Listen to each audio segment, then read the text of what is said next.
Al final del siglo XIX y comienzo del XX, para Málaga fue un periodo de reajuste económico en el que se produce un progresivo desmantelamiento industrial y un errático comportamiento de la actividad comercial. Todo ello en el seno de una sociedad atrasada y escasamente alfabetizada. Pero aún así, a Málaga la han llamado Ciudad del Paraíso, Tierra de Santa Alegría y cuántas cosas más.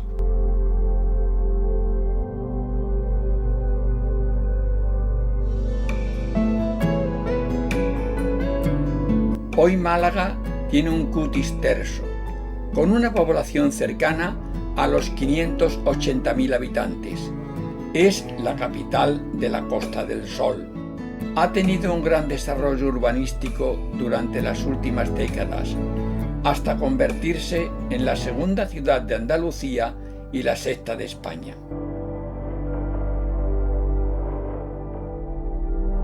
Hay una plaza de toros que parece una moneda de oro arrojada sobre el cemento, y los recuerdos de tiempos lejanos parecen encaramarse a las alturas de un intento de supervivencia. Estos recuerdos son la Alcazaba Mora y el castillo de Gibralfaro, donde un parador de turismo se asienta en el lugar de las troneras y espingardas.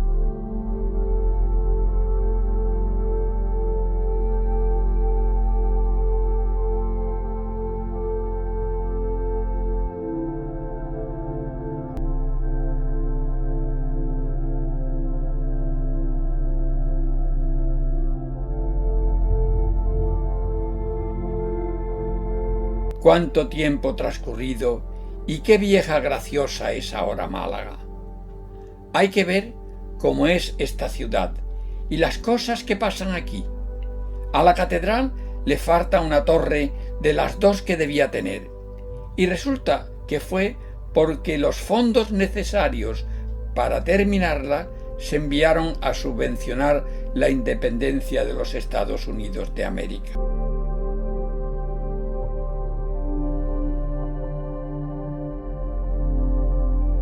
En la Plaza de la Merced les nació a Málaga un 25 de octubre de 1881 Pablo Diego José Ruiz Picasso, conocido luego en todo el mundo por su segundo apellido.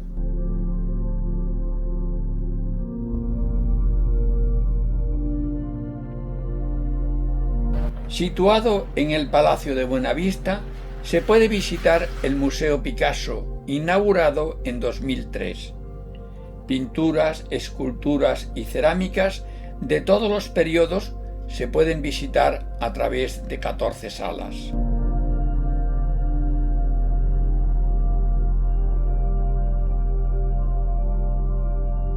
Sigue el paseo por la Alameda principal y entra en la bulliciosa calle del Marqués de Larios, que capta los detalles de la vida malagueña, y mira la elegante plaza de la Constitución.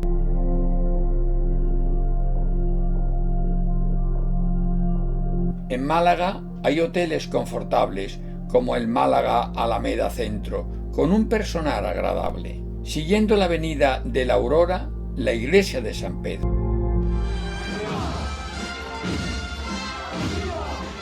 Dicen que en Málaga hay más de 20 iglesias. La devoción por las procesiones de Semana Santa es típico de aquí.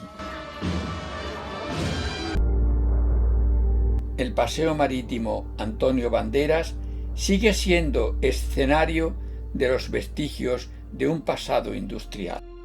La estatua del cenachero, vendedor de pescado llevando el producto fresco de la bahía de Málaga, pregonándolo por las calles.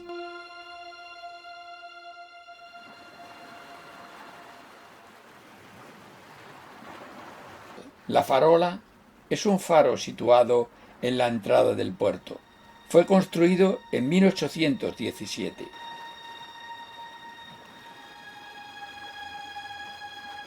Capilla de la Inmaculada Concepción, construida en 1728.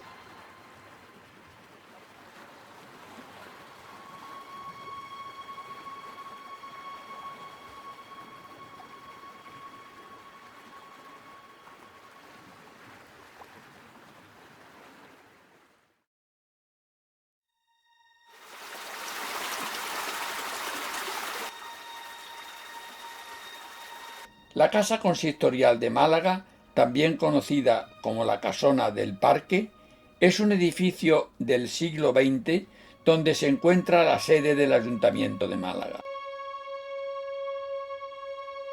Escultura de Manuel Domingo Larios y Larios, senador del reino, empresario y aristócrata. Pasea por la famosa calle que lleva su nombre. A la derecha de la calle cena en un afamado local especializado en pescadito frito y mariscos.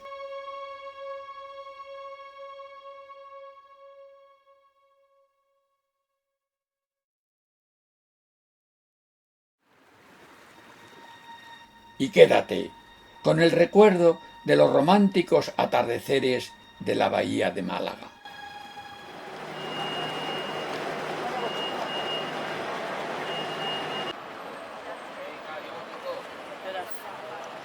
Ya que este reportaje va de trenes, a Málaga hay que venir en tren y bajarte en la moderna estación de Málaga María Zambrano, final del trayecto. Esta estación se puso en marcha con la inauguración del tramo Antequera-Málaga de la línea de alta velocidad Córdoba-Málaga en diciembre de 2007, completándose la construcción de dicho trazado.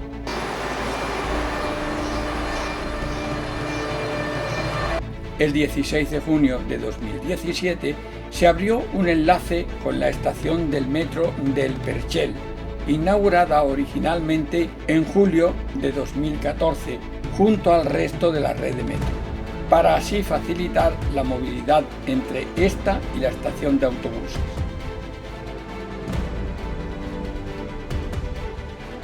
Dentro de la estación se encuentra situado un centro comercial y de ocio, con tiendas y establecimientos de restauración. También cuenta con una sala multicine, así como un hotel. De la antigua estación solo quedan los dos edificios que contenían la bonita marquesina metálica, que el ayuntamiento guarda actualmente para buscarle una nueva ubicación. Pero esto es otra historia. La estación dispone de una playa de 11 vías, que son servidas por 7 andenes. 5 vías son de ancho internacional, numeradas de la 1 a la 5, y por ella circulan los trenes de alta velocidad. Las otras 6 vías existentes son de ancho ibérico. Las vías 6, 7 y 8 acogen a los trenes de media y larga distancia convencionales. La vía 9 constituye un caso aparte, pues no llega hasta los andenes de la estación, sino que constituye el ramal de mercancías de acceso al puerto, que pasa sobre las últimas vías, las soterradas 10 y 11, por las que circulan los servicios de cercanías, cuyo acceso se encuentra dentro del vestíbulo de la estación principal. A finales de 2009 fue reinaugurada tras unas obras de ampliación y mejora de los servicios, tanto de la línea C1 como de la línea C2.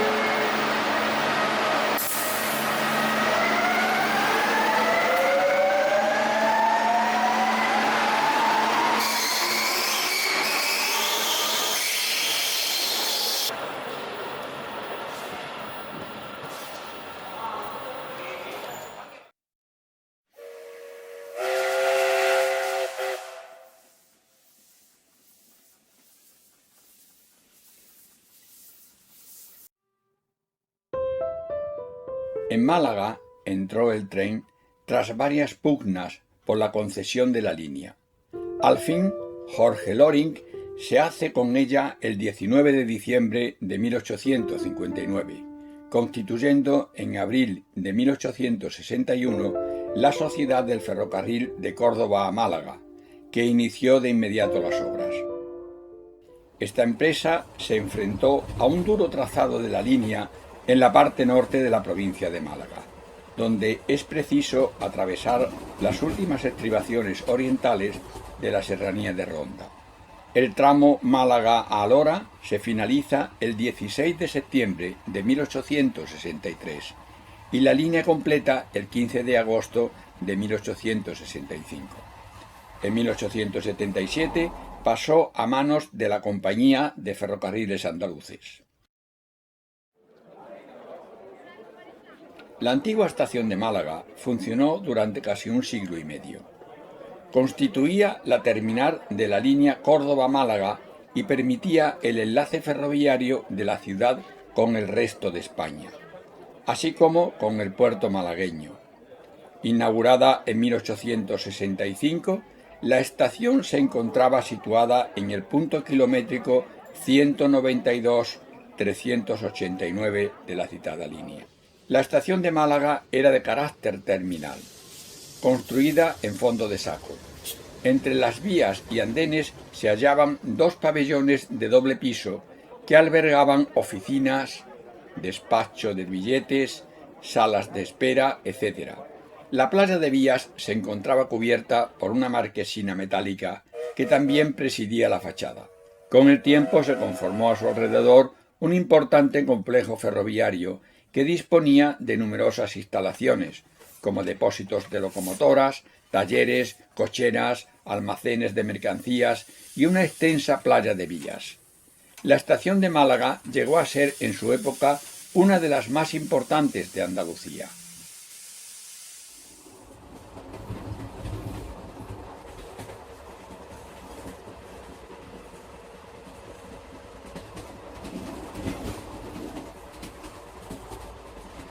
Las instalaciones de la estación fueron sometidas a un remozamiento general durante el año 1989. El andén principal fue remodelado para que ejerciera como patio de viajeros, al tiempo que se creó un jardín artificial junto a la entrada.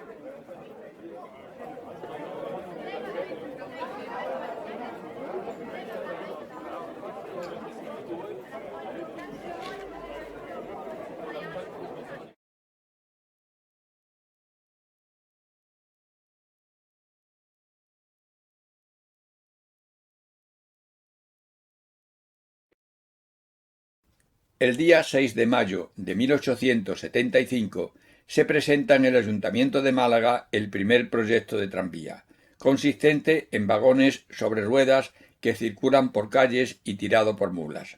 Y así, en 1876 hubo otro nuevo proyecto, en 1879 otro, en 1880 otro, y hasta que el 19 de noviembre de 1891 nuevamente se retorna al plan tranviario y es Manuel López Martín el que presenta el proyecto que, partiendo de la estación de ferrocarril, pasaría por la calle Cuarteles, Pasillo de Atocha, Puerta Nueva, Torrijos, Álamos, Plaza de Priego, llegando hasta el boquete del muelle. Este proyecto fue autorizado desconociéndose el desarrollo de las obras, pero lo cierto es que funcionaba ya dentro del mismo año. Tuvo que ser sin raíles, dada su rápida entrada en servicio. En 1891 se llega con 3 líneas y un total de 17 vehículos con capacidad para 18 pasajeros. Todo un servicio para una ciudad que contaba en estas fechas con 120.000 habitantes. La electrificación de numerosas redes tranviarias españolas fue posible gracias a la tecnología y el capital de empresas alemanas y belgas.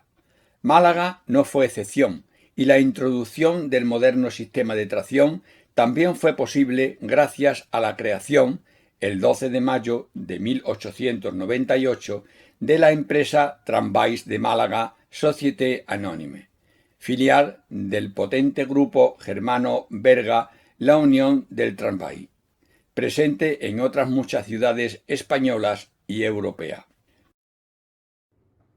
Con sede social en Bruselas y un capital social de 1.750.000 francos, el 11 de agosto de 1898 la empresa belga adquirió a T Málaga Tramvay todas sus concesiones con el propósito de proceder a su electrificación, así como a la ampliación de la red. De inmediato se encomendó al ingeniero Luis Balazat la redacción del oportuno proyecto, que fue aprobado por el gobierno el 17 de enero de 1901. Como era común en la época, la electrificación se realizaría mediante toma de corriente por línea aérea y a la tensión de 500 voltios en corriente continua. Tras obtener la autorización, Tramváis de Málaga emprendió los trabajos para la implantación del nuevo sistema de tracción, aunque estos se vieron retrasados por la necesidad de sustituir los carriles de las primitivas líneas, suficientes para soportar el paso de los ligeros coches de caballos, pero demasiado frágiles para el mayor tonelaje de los automotores eléctricos previstos. Además, fue necesario construir una nueva cochera junto al arroyo de Jaboneros y sobre todo una central transformadora. El suministro eléctrico se contrató con la empresa eléctrica malagueña Sociedad Anónima, que suministraba el fluido a la tensión de 25.000 voltios en corriente alterna. La compañía tranviaria estableció en sus cocheras de la Malagueta dos grupos motor-dinamo con los que conseguía generar la tensión de 500 voltios en corriente continua, utilizada en la tracción de los tranvías. Además, en caso de que fallase el suministro, se montó un motor de gas pobre de 350 caballos de potencia, acoplado a su correspondiente alternador, así como un grupo de baterías capaz de alimentar la red de forma autónoma durante al menos 15 minutos. Dado su origen belga, no es de extrañar que Tramváis de Málaga adquiriese su parque motor a constructores del mismo país. El parque inicial estaba compuesto por 35 automotores de dos ejes, con dos motores de 30 caballos cada uno de ellos, mientras que algunos de los primitivos coches de la etapa de tracción animal se reciclaron como remolques. La prensa de la época decía al respecto que eran magníficos y reúnen la mayor amplitud y comodidad para el viajero, siendo también desde el punto de vista estético inmejorables. Con ellos, el 15 de noviembre de 1906, inició su andadura la tracción eléctrica de la línea de la Alameda a Palo. Progresivamente, Tramváis de Málaga electrificó su pequeña red que a finales de septiembre de 1907 estaba compuesta por las siguientes líneas de la Alameda al Palo, de la Alameda a Bellavista y de la Alameda a la estación de ferrocarril. El éxito de las tres primeras líneas de tranvías eléctrico hizo que pronto se plantase la progresiva ampliación del servicio, que en 1923 se añadieron tres líneas más con el siguiente recorrido: línea de la Victoria a Oelín, de Alameda a Baños de Carmen y de un recorrido circular partiendo de Alameda pasando por Molina, Lario, Granada, Victoria, Cristo de la Epidemia, Capuchinos, El Molinillo, Pasillos de la Cárcel y de Santa Isabel para regresar a la Alameda.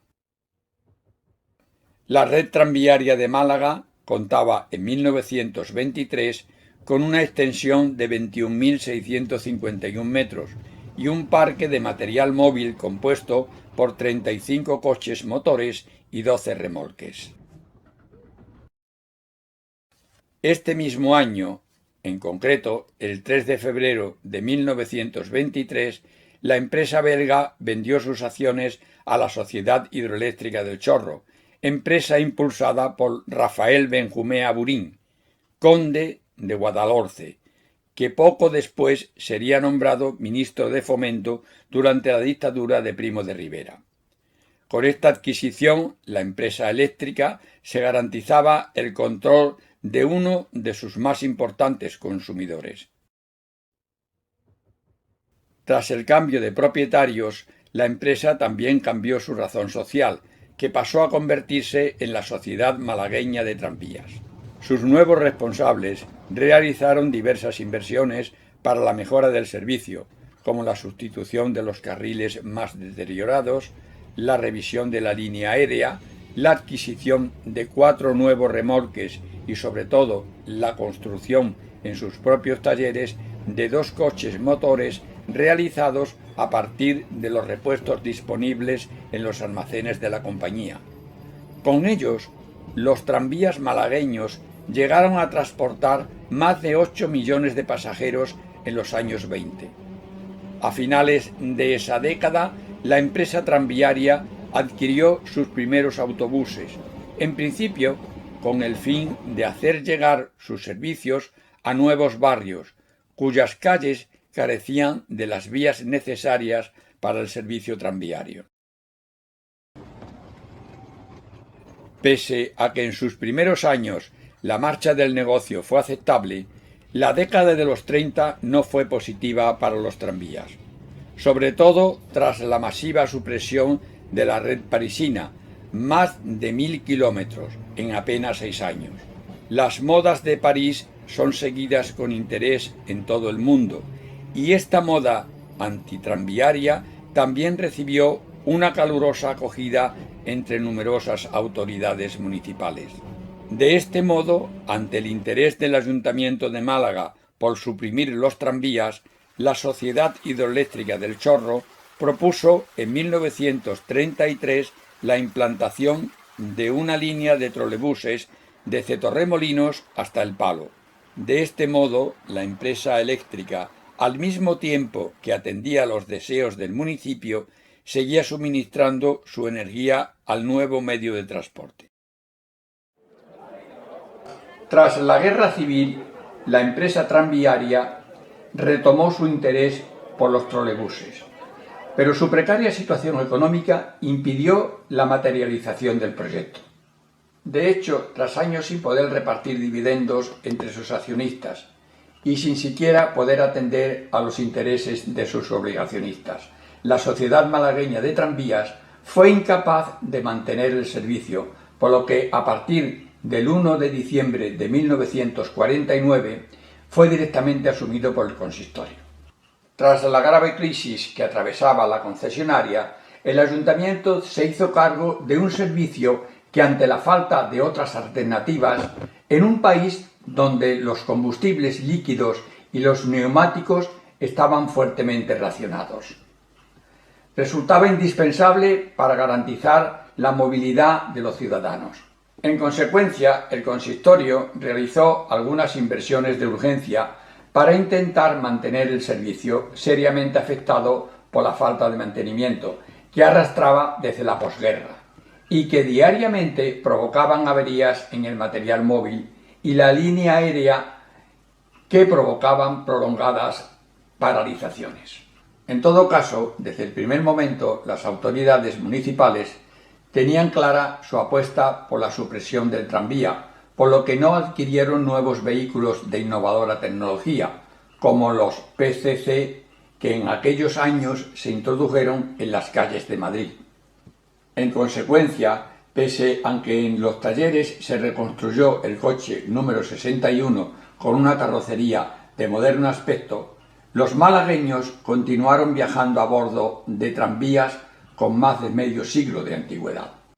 La progresiva normalización de la situación económica y el fin del racionamiento permitió que a partir de 1953 el Ayuntamiento de Málaga pudiera adquirir sus primeros autobuses, aunque en un principio los nuevos coches fueron utilizados como refuerzo del servicio tranviario. Pronto comenzaron a emplearse también en líneas de nueva creación. Además, junto a los autobuses municipales, surgieron también empresas privadas que gestionaban sus propios servicios, arrebatando viajeros al tranvía. Ante la crónica falta de inversión y el desinterés de las autoridades municipales, el tranvía vivió una larga agonía que llegó a su fin la Nochevieja de 1961. Ese día circularon por última vez los tranvías eléctricos de Málaga, cerrando una etapa de 55 años de leales servicios a la ciudad. ha sido preciso esperar otros 53 años para que este eficiente medio de transporte volviera a la capital de la Costa del Sol.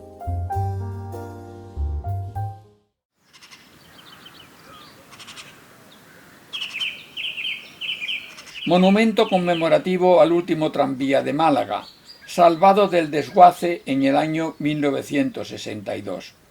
Durante varios años estuvo ubicado en el Paseo Marítimo Pablo Ruiz Picasso, de donde fue retirado por el Ayuntamiento en 2008 para su restauración terminada en 2010, y en 2014, donde se encuentra actualmente, en la Plaza Manuel Díaz Millán.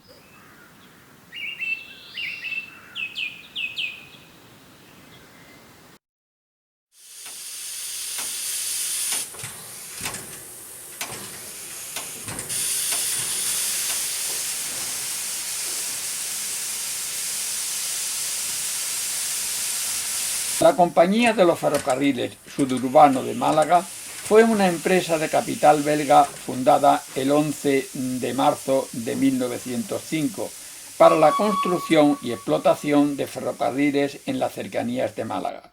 Los ferrocarriles suburbanos de Málaga, a causa de su condición de ferrocarriles económicos, fueron construidos en vía estrecha, con un ancho de 1 metro, siendo la longitud total de 104.542 metros, si bien a esta cifra se había de añadir 12.523 metros de vías secundarias en estaciones y apartaderos.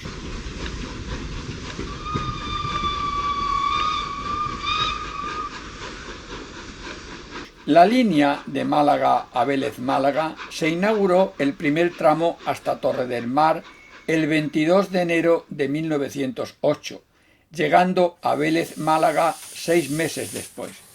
Su recorrido contaba con una longitud de casi 36 kilómetros y sus estaciones y apeaderos a lo largo de la costa oriental fueron las siguientes: el apeadero El Palo, la Cala del Moral, la estación El Rincón de la Victoria, los apeaderos Benajalbón, Chilches, Benajarafe, Valleniza, Almayate y las estaciones Torre del Mar y Vélez Málaga. La línea dejó de funcionar el día 22 de abril de 1968. La línea Málaga a Coín discurría por la costa occidental hasta San Julián, donde se desviaba camino de Coín. Se inauguró el último tramo de un total de 3 el 6 de julio de 1913, con sus casi 38 kilómetros. Contaba con las estaciones y apeaderos siguientes: el apeadero de San Julián, la estación Churriana, Alaucín de la Torre, los apeaderos de San Pedro de Menaya y Alquería, la estación de Alaurín el Grande, el apeadero Vallehermoso y la estación de Coín.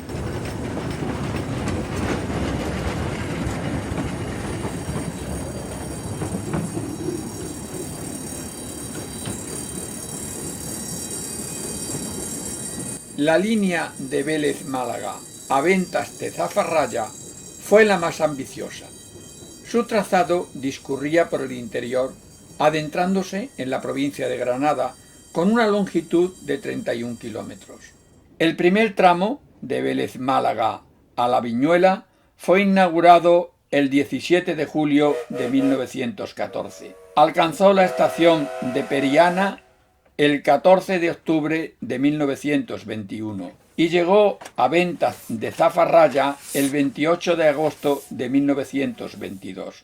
Hay que resaltar que desde La Viñuela hasta Ventas de Zafarraya la vía estaba dotada con 10.162 metros de cremallera para superar un desnivel de 3 tramos con rampas. Contaba con las 3 estaciones de Vélez Málaga, Periana, Ventas de Zafarraya y los apeaderos de El Trapiche, La Viñuela, Los Romanes y Matanza. Se clausuró totalmente los servicios ferroviarios el 12 de mayo de 1960.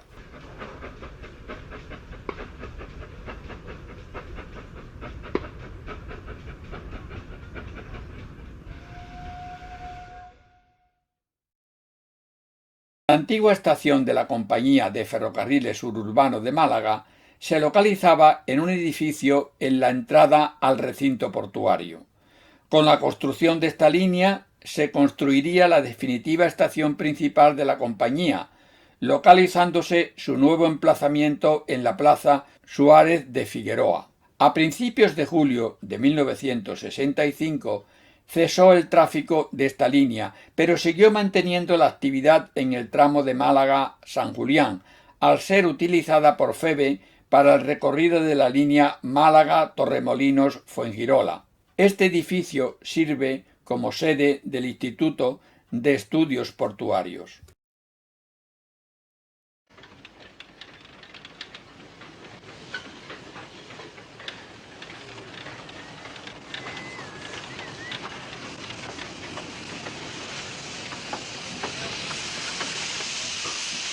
Las causas de la desaparición de estos simpáticos trenes no están muy claras, ya que, aunque se habló de falta de rentabilidad, influyó mucho la especulación urbanística.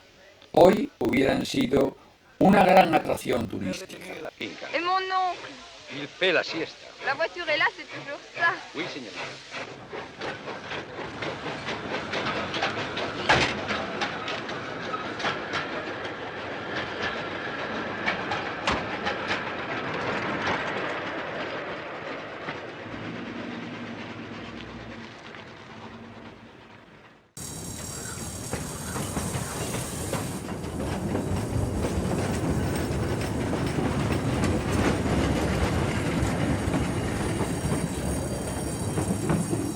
La línea Málaga a Fuengirola se construyó en 1916 por la empresa Ferrocarriles de Málaga a Algeciras y Cádiz, de la que solo se terminó este tramo de 20,5 kilómetros, que Ferrocarriles Suburbano de Málaga explotó hasta 1934, pasando más adelante administrada por Explotación de Ferrocarriles por el Estado, más adelante renombrada FEVE.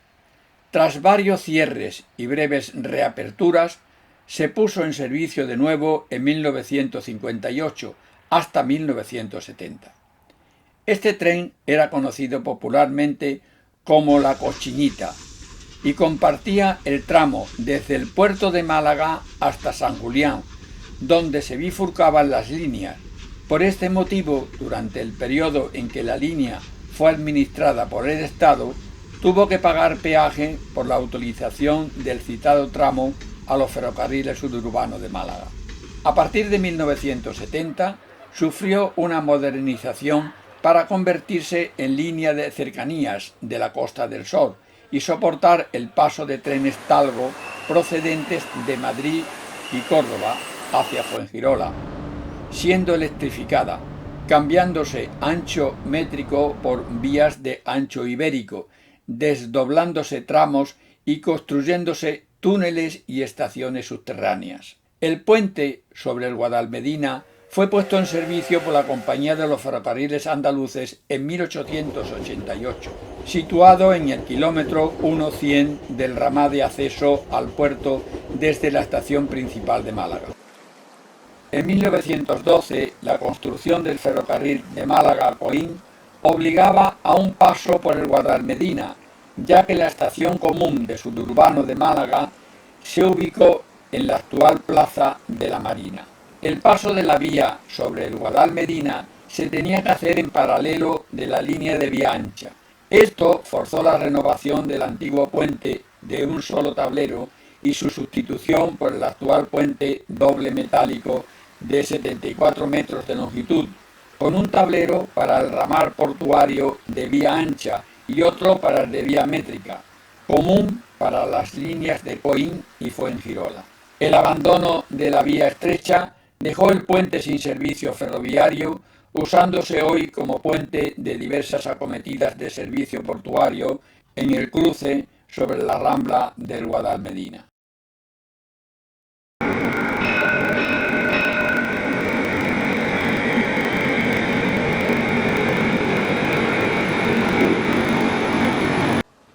Teniendo en cuenta la rocambolesca gestación del Metro de Málaga con sus luces y sus sombras, me limitaré a comentar todo lo relacionado con la parte técnica constructiva de una obra de ingeniería de gran envergadura. El Metro de Málaga forma una red de metro ligero y fue inaugurado de manera oficial el 30 de julio de 2014. Los tramos inaugurados acumulan una longitud de 12 kilómetros y cuenta con 17 estaciones, quedando un 19% del trazado pendiente de ejecutar. La línea 1 del metro tiene una longitud total de 6.700 metros, discurriendo 4.500 metros en tramo soterrado, empleando la técnica constructiva de muros pantalla, fórmula elegida para prevenir posibles daños en los edificios colindantes. Los restantes 2.200 metros discurren en superficie, siendo la distancia media entre estaciones de 595 metros. Viajaremos por la línea 1 desde el Perchel hasta Andalucía Tech, con 10 estaciones.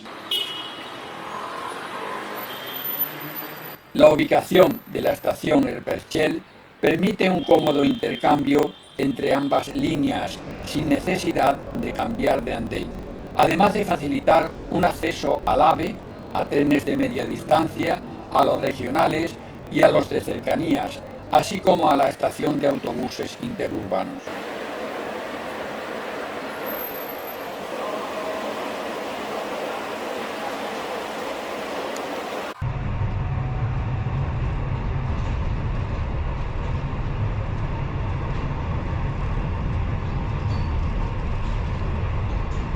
Saliendo del Perchel, entre la parada de autobuses y el centro comercial, hay una curva a la derecha a la altura del puente Juan Pablo II, con pendiente de 40 milésimas, para volver a girar a la izquierda antes de llegar a la estación de la Unión.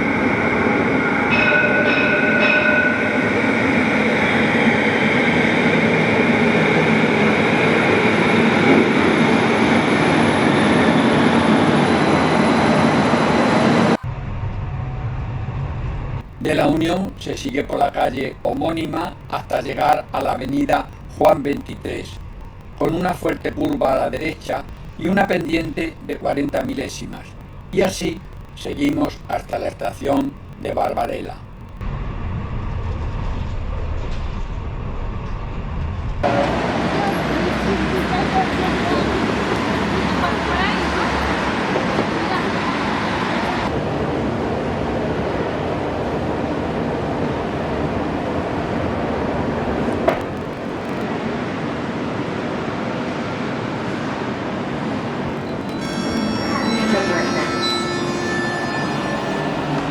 Ascensor cerrando puertas. Ascensor a andén.